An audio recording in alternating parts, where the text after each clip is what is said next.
Mr. Schenck, did Gail Wright really tell you that? Yes. Justice Alito said he didn't tell her.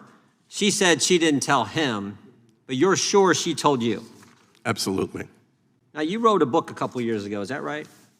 2018, you wrote a book? Yes. I want to read a section from that book.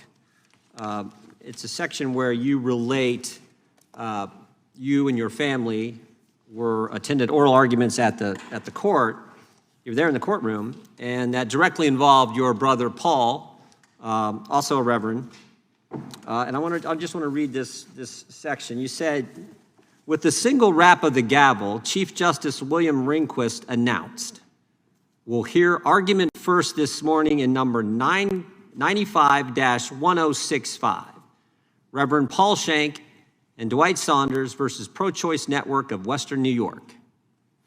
Paul and I winked at each other, knowing we had made history with that reverend in his name. It had been a minor victory when we persuaded the court that reverend should remain before Paul's name, even though we had been told repeatedly that legal briefs never included such titles.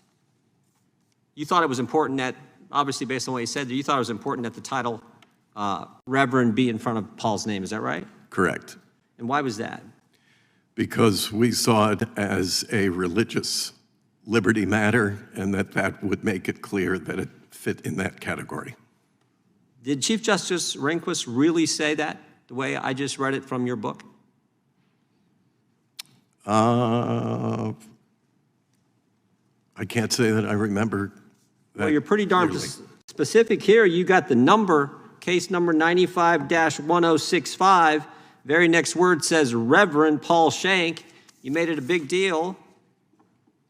Thought it's the first time it's ever happened. I'm just asking, did it really happen?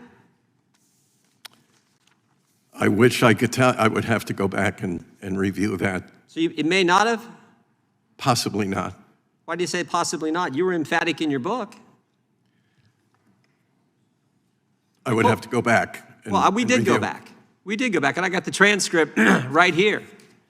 Proceedings, 10:05 a.m., Chief Justice Rehnquist. We'll hear argument first this morning in number 95-1065, Paul Schenck and Dwight Saunders versus Pro-Choice Network of Western New York. Did you hear it? I did. Was there a word missing? Title Reverend. Yeah, wasn't in there. In your book, you said it was a big deal, so much so that you winked at your brother. Did you wink at your brother? Yes. What'd you wink for if it wasn't in the title? Well, it was our case. But that's not, you said you winked because they included Reverend in the title, and the transcript says Mr. Rehnquist didn't. Perhaps not. Perhaps? Court reporter get it wrong? Did he say it, the court reporter get it wrong? Well, then. Well, we got the audio, too. I'm going to play that for everyone to hear. We'll hear argument first this morning, number 95-1065, Paul Schenck and Dwight Saunders versus Pro-Choice Network of Western New York. Reverend, did you hear that? I did. Was there a word missing that's different from what you put in your book? A title, yes. What was that title? Reverend. Reverend was not there. Right? Did you wink at your brother?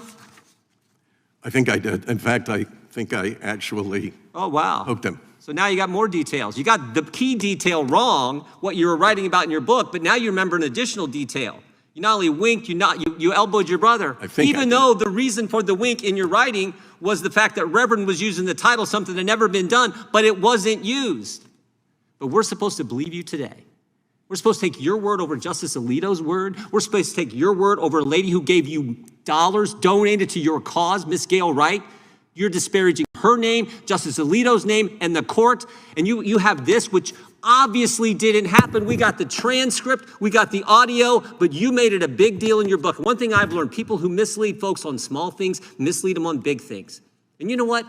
You can lie in a book, it's not a crime. You can lie to the New York Times, that's not a crime. But when you come in front of Congress and you say things that are not true, you're not allowed to do that. You're not supposed to do that. And we have seen it. You're not supposed to do that. I yield back.